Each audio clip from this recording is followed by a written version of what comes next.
He was hailed as the savior of the Roman people. Yet in the end, he was murdered by his closest friends. But why? Was he too powerful or simply too dangerous? He was a politician, a general, a dictator, a lover. But who was Julius Caesar really? Today, we bring you 10 shocking facts about Julius Caesar, a story filled with betrayal, passion, power struggles, and blood. And don't miss fact 4. It might change everything you thought you knew. Ready? Let's begin. Fact 1. Caesar, the child born in the shadow of the sword. One of history's most famous dictators, but few know that Julius Caesar's life began under the shadow of death. In ancient Rome, a woman named Aurelia faced a life-threatening childbirth. Doctors lost hope. Neither the mother nor the baby were expected to survive. Aurelia couldn't be saved, but the child was pulled out alive. That child was Julius Caesar, a body cut open by a blade, a child born in blood.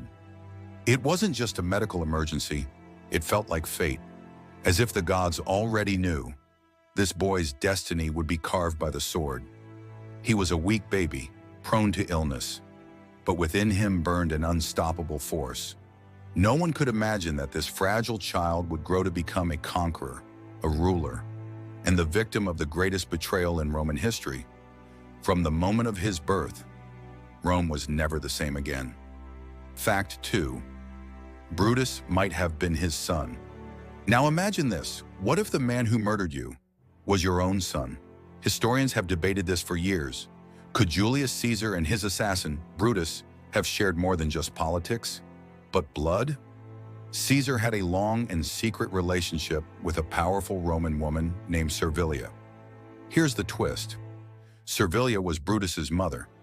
Caesar adored her, so much so that he handled her family's legal affairs personally, even diverting state funds to help them. He also mentored Brutus, guided his political rise, and showed him special favor. Could it all have hidden a deeper truth? Some scholars believe Caesar knew Servilia was pregnant with his child, but chose never to acknowledge it. Brutus never spoke of it either. But then came the Ides of March. Brutus and the other senators stabbed Caesar to death inside the Senate, and in the most shocking moment, Caesar saw Brutus holding a dagger. He froze. According to ancient accounts, his last words were, "You too, Brutus?" A phrase that has echoed through history as the ultimate betrayal. Was it said in sorrow, or as a father recognizing his son one last time? Fact 3. He became a hero through blood. Julius Caesar wasn't just a politician. He was a man who carved his name into history with blood and steel. As a young man, he joined the Roman army, but he wasn't content with just following orders. Inside him burned a fierce ambition. He didn't want to serve Rome. He wanted to rule it. His most famous campaign was the Gallic Wars. For 7 long years, Caesar fought battle after battle. Rivers of blood were spilled, and hundreds of thousands died. But each victory made him stronger. His soldiers loved him, not because of his title, but because he fought beside them, ate with them, and never abandoned them. To them, he was more than a general. He was a hero. But his rise made the Roman Senate uneasy. Caesar was no longer just a military leader. He was a storm coming straight for the Republic, and Rome was not ready. Fact 4. Cleopatra. Love or politics? When Caesar stepped into Egypt, he met not just a queen, but a storm in human form. Cleopatra. She didn't wait to be summoned. She had herself smuggled into the palace, wrapped in a carpet, rolled out at Caesar's feet. That was the moment history changed. Their bond was immediate. But was it love or pure strategy? For Cleopatra, Caesar was a lifeline to power. For Caesar, she was a key to the East. Their alliance shocked Rome. The Senate whispered, the people gossiped, but Caesar didn't care. He stayed in Egypt for months. They had a child, Caesarion. Was it a romantic story or a calculated empire-building plan?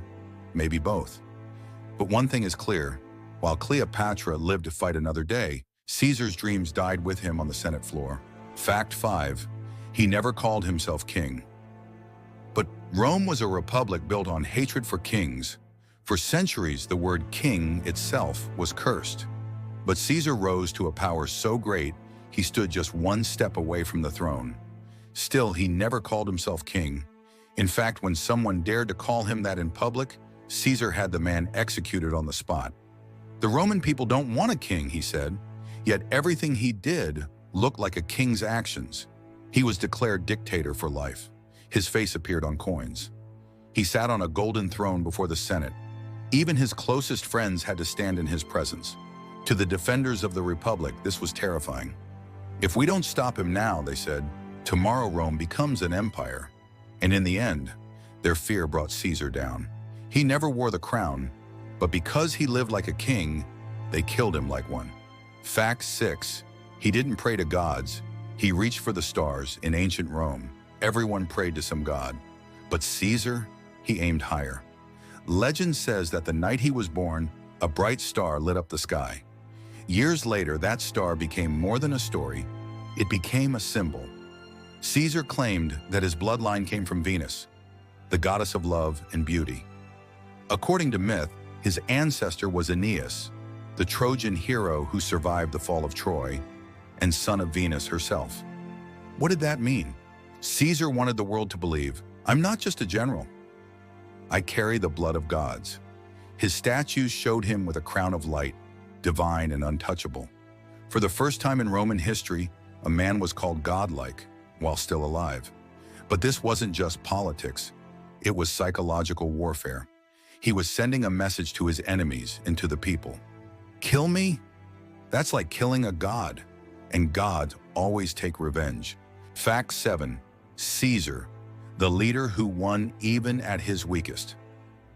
There was a moment when Julius Caesar suffered an epileptic seizure, right in front of the Senate, and yet he kept speaking.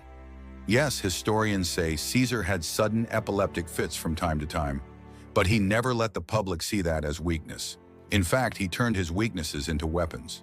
When his enemies spread rumors about his health, Caesar struck back immediately. I'm not a weak, trembling man. My weakness equals your fear. With just those words, he rose even higher in the eyes of the Senate and the people. His strength didn't come from the sword, it came from his mind and will. For Caesar, weakness was never a shame. He was a master strategist who knew how to turn it into power. Fact 8. Caesar fought with the pen as much as the sword. Everyone knows Caesar the general, but he was also a legendary writer. He wrote the Gallic Wars in the third person, turning himself into a living myth. Caesar forced the enemy to retreat. Caesar changed the course of the battle. With words, he built an empire. With words, he inspired the people and terrified his enemies. Rome shook not just from his sword, but from the power of his pen. Caesar was also a brilliant public speaker. In courts, on the streets, in front of crowds, he spoke with fire. Sometimes his speeches were more deadly than his blade. Even on the battlefield, Caesar believed in the power of words. Before every fight, he gave speeches to his soldiers, speaking as if he knew each one personally. And that belief, that connection, made men follow him into the fire. Fact 9. He became a god after death. They stabbed him 23 times. His own friends, his own Senate, his own people. As Caesar lay dying on the floor of the Senate, drenched in blood, no one imagined what would happen next. He would become a god. Yes, Julius Caesar was the first person in Roman history to be officially deified after death. The Senate named him Divus Iulius, the divine Julius. Temples were built in his honor. Festivals were held in his name. But the most powerful moment came when his adopted son Octavian pointed to a bright comet in the sky and said, "Look, Caesar has become a god." From that moment, Caesar was no longer just a man or a general. He was the shining deity of the Roman people. Fact 10. His death gave birth to the Roman Empire. Caesar's death wasn't the end. It was the beginning. The senators who killed him thought they were saving the Republic, but they did the opposite. Because the moment Caesar died, Rome began to fall apart. Civil wars erupted. Blood flooded the streets. And the people?